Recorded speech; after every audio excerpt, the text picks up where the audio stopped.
উপস্থিত হৈছেহি আমেৰিকাৰ উপ ৰাষ্ট্ৰপতি জেডি ভান্স নমস্কাৰ আৰু স্বাগতম জনাইছো আমাৰ পোনপটীয়া সম্প্ৰচাৰলৈ আৰু এই মুহূৰ্তত এই যে 4 দিনীয়া ভ্ৰমণসূচী আমেৰিকাৰ উপ ৰাষ্ট্ৰপতিৰ জেডি ভান্স উপ ৰাষ্ট্ৰপতি নিৰ্বাচিত হোৱাৰ পিছত প্ৰথমবাৰৰ বাবে তেওঁ ভাৰতলৈ আহিছে এই 4 দিনীয়া ভ্ৰমণসূচীত কি আছে তেওঁ কলৈ যাব বা এই ভ্ৰমণসূচী কিমান গুৰুত্বপূৰ্ণ এই গুটেইখিনি সামৰি এই মুহূৰ্তত পোনপটীয়া সম্প্ৰচাৰত কেইটামান বিশেষ খবৰ আপোনালোকৰ বাবে লৈ আহিছো আমেৰিকাৰ উপ ৰাষ্ট্ৰপতি জেডি ভান্স তেওঁৰ পত্নী ভাৰতীয়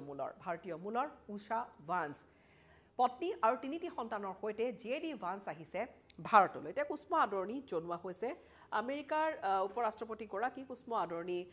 জনোৱা হৈছে ভাৰতত পালম বিমানবন্দৰ তেওঁক অশ্বিনী বৈষ্ণৱে কেন্দ্ৰীয় মন্ত্ৰীগৰাকীয়ে তেওঁক আদৰণি জনায় আৰু তাৰ পিছতে পোনপটীয়াকৈ জেডি ভান্স তেওঁলোক যায়গৈ অক্ষৰধাম মন্দিৰলৈ দিল্লীত অক্ষৰধাম মন্দিৰত তেওঁলোক উপস্থিত হয় আৰু যদি দেখিছে কণ শিশু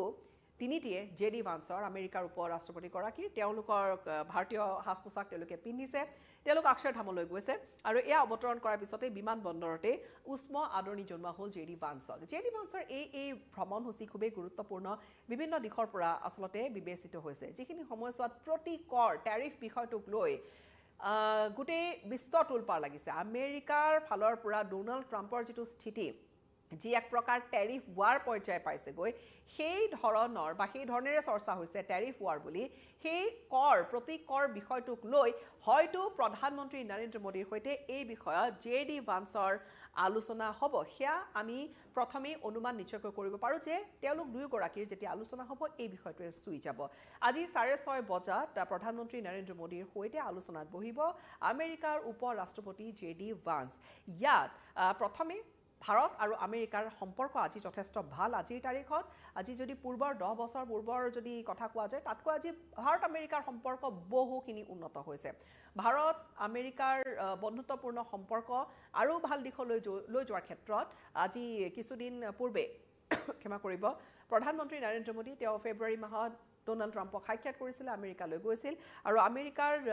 ৰাষ্ট্ৰপতি হিচাপে নিৰ্বাচিত হোৱাৰ পিছতে দ্বিতীয়বাৰৰ বাবে প্ৰধানমন্ত্ৰী নৰেন্দ্ৰ মোদী ডোনাল্ড ট্ৰাম্পক আমেৰিকাত সাক্ষাৎ কৰিছিল সেইখিনি সময়ছোৱাতে ভাৰত আৰু আমেৰিকাৰ মাজৰ যিটো সহযোগিতা ইকনমিক কোঅপাৰেশ্যন সেয়া বহুগুণে আৰু অধিক মজবুত কৰাৰ ক্ষেত্ৰত দুয়োখন দেশৰ ফালৰ পৰা কমিটমেণ্টৰ কথা তেওঁলোকে কৈছিলে সমান্তৰালকৈ দুয়োখন দেশৰ মাজত যি বেপাৰ বাণিজ্য সেয়া বহুগুণে বেছি আগবঢ়াই লৈ যোৱাৰ বা সেয়া বঢ়াই লৈ যোৱাৰ কেইবাগুণে বঢ়াই লৈ যোৱাৰ এটা আলোচনা হৈছিল আৰু এই ধৰণেৰে দুয়োখন দেশে একেলগে কাম কৰিব বুলি কৈছিলে সমান্তৰালকৈ আন এটা দিশ হৈছে টেকনলজিকেল দিশ য'ত কাৰিকৰী বা কৌশলগতভাৱে টেকনলজিৰ দিশত যদি চোৱা যায় তেনেহ'লে দুয়োখন দেশে একেলগে কাম কৰি যাব বুলি সেই ভিজিটতে আচলতে প্ৰধানমন্ত্ৰীৰ এটা ইংগিত দিয়া গৈছিলে আৰু শেহতীয়াকৈ ইলন মাস্কৰ সৈতে প্ৰধানমন্ত্ৰী নৰেন্দ্ৰ মোদীয়ে এই টেকনলজিকেল বিষয়টোৰ ওপৰত বা দুয়োখন দেশৰ সহযোগিতাৰ মাধ্যমেৰে কেনেকৈ আজিৰ তাৰিখত এআইৰ পৰা আৰম্ভ কৰি আজিৰ তাৰিখত তেনেকুৱা বিভিন্ন দিশ আছে কেনেকৈ একেলগে কাম কৰিব সেয়া মাত্ৰ দুদিন পূৰ্বে কথা পাতিছিলে প্ৰধানমন্ত্ৰীয়ে কি কথা পাতিলে কেনেকৈ কথা পাতিলে সেইখিনি কথা উল্লেখ কৰিছিলে কিন্তু তাৰ পিছত জেডি ভান্সৰ এই ভ্ৰমণসূচী নিশ্চিত ৰূপত আৰু এখোজ লৈ যোৱা হ'ব গোটেই প্ৰক্ৰিয়াটোক বা আৰু এখোজ লৈ যোৱাৰ ক্ষেত্ৰত ই এটা গুৰুত্বপূৰ্ণ এক মাইলৰ খুঁটি হিচাপে বিবেচিত হ'ব কিয়নো যিখিনি সময়ছোৱাত টেৰিফ ৱাৰৰ কথা কৈ থকা হৈছে বা যিখিনি সময়ছোৱাত সেই প্ৰতি কৰ আৰোপ কৰিব য'ত ভাৰতেও ক'ৰবাত নহয় ক'ৰবাত বিপদত পৰিব বুলিয়ে চাৰিওপিনে চৰ্চিত হৈছে চীনে আজি শেহতীয়াকৈ আনকি এনেকৈও কৈছে যে যিসকল দেশে তোষামোদ কৰিবলৈ আমেৰিকাৰ সৈতে তেওঁলোকে সম্পৰ্ক ৰাখি আছে সেইখিনি তেওঁলোকে কম্প্ৰমাইজ কৰিবলগীয়া হ'ব বা তেওঁলোকে পিছত ভুগিব সেই ধৰণৰ এটা চীনে বাৰ্তাও দিছে জেডি ভান্সৰ এই ভাৰত ভ্ৰমণসূচীৰ ঠিক প্ৰাক মুহূৰ্তত চীনে তেনেকুৱা এটা মন্তব্য দিছে কিন্তু তাৰ মাজতে ভাৰতত উষ্ম আদৰণি জনোৱা হৈছে জেডি ভান্সক আৰু জেডি ভান্স আমেৰিকাৰ উপ ৰাষ্ট্ৰপতিগৰাকীৰ সৈতে এই টেৰিফ সন্দৰ্ভত যি প্ৰতি কৰ সন্দৰ্ভত আলোচনা কৰা হ'ব আজি 6:30 বজাত প্ৰধানমন্ত্ৰী নৰেন্দ্ৰ মোদীৰ সৈতে বৈঠক আছে একেলগে বহিব আৰু নিশাৰ ভাগলৈকে 7 লোককল্যাণ মাৰ্গত হয়তো নৈশ ভোজৰো আয়োজন কৰা হৈছে এই ভ্ৰমণসূচীৰ মাজতে জেডি ভান্স তেওঁৰ পৰিয়াল যাব আগ্ৰালৈ তাজমহল চাব আৰু সমান্তৰালকৈ তেওঁলোকৰ এই ভ্ৰমণসূচীৰ মাজতে তেওঁলোক জয়পুৰলৈকেও যাব আৰু তাতো বিশেষ এই পৰিয়ালটিৰ মনোৰঞ্জনৰ বাবে বা আগ্ৰাত তাজমহল চাবলৈ যোৱাৰ সময়ছোৱাত নিৰাপত্তাৰ ক্ষেত্ৰত বিশেষ ধৰণৰ ধ্যান দিয়া হৈছে বিশেষ ধৰণেৰে তাত কিছু ব্যৱস্থা কৰা হৈছে এতিয়া এয়া হৈছে প্ৰথম অফিচিয়েল ভিজিট উপ ৰাষ্ট্ৰপতি হিচাপে জেডি ভান্সৰ প্ৰথম ভাৰত ভ্ৰমণ অক্ষৰধাম মন্দিৰলৈ ইতিমধ্যে গৈছে আৰু তেওঁলোকে চেন্ট্ৰেল কটেজ ইণ্ডাষ্ট্ৰিজ এম্পৰিয়াম জনপথত সেয়াও তেওঁলোকে চাইছে আৰু কেবিনেটৰ ফালৰ পৰা কেবিনেট মন্ত্ৰণালয়ে তেওঁলোকক উষ্ম আদৰণি জনাইছে কেবিনেট মন্ত্ৰী অশ্বিনী বৈষ্ণৱ উপস্থিত আছিলে আজি পুৱাৰ ভাগত তেওঁ উষ্ম আদৰণি জনাইছে আৰু এতিয়া 6 বজাৰ পৰা 9 বজালৈকে কিছু বিশেষ এডভাইজৰিও এক প্ৰকাৰ দিয়া হৈছে কিছু বিশেষ ধৰণৰ ব্যৱস্থা ৰুট কিছু ডাইভাৰ্ট কৰা হ'ব ট্ৰাফিক এডভাইজৰি জাৰি কৰা হৈছে কিয়নো এই বৈঠকখন আছে এতিয়া এই বৈঠকখনত বহুখিনি কথা আলোচনা কৰা হ'ব বিশেষকৈ JD Vance যেহেতু ট্ৰেড টক্সৰ বিষয়টো থাকিবই যে বেপাৰ বাণিজ্যৰ কথা এই যেটো আলোচনা তাত থাকিব বেপাৰ বাণিজ্য প্ৰেসিডেন্ট ডোনাল্ড ট্ৰাম্পে প্ৰায় 26% ট্যাৰিফ আৰোপ কৰিছে আৰু হাইয়েষ্ট ট্যাৰিফ ভাৰতে লয় বুলি সেই ধৰণেও মন্তব্য কৰিছিল কিন্তু যি নহওক